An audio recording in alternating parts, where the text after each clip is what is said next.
Les Tuches, la manière improbable dont Jean-Paul et Isabelle Nanty se sont rencontrés.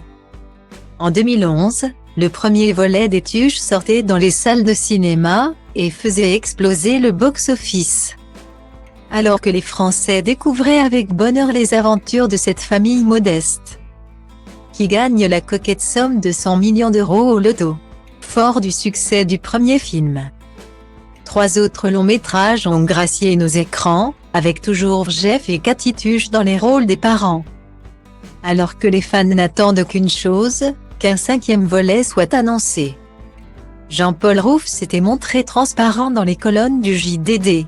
On attend le 5. L'envie est là, mais pas à n'importe quel prix. Si ça doit continuer, c'est que l'on a une idée.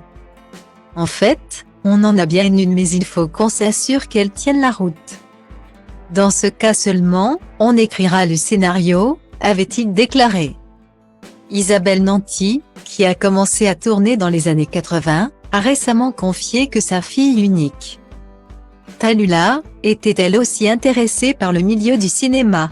Une passion bien sûr transmise par sa mère, qui lui a même offert un petit rôle dans la 3e saison de la série Munch. Elle fait une apparition dans le dernier épisode de la saison. Elle joue une hôtesse d'accueil. Elle est super, avait-elle confié à Télémagazine. Mais Tallulah n'est pas la seule à avoir été encouragée par Isabelle Nanty au début de sa carrière.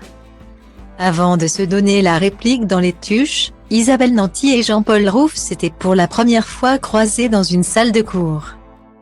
Puisque la comédienne a eu son futur mari de fiction en tant qu'élève.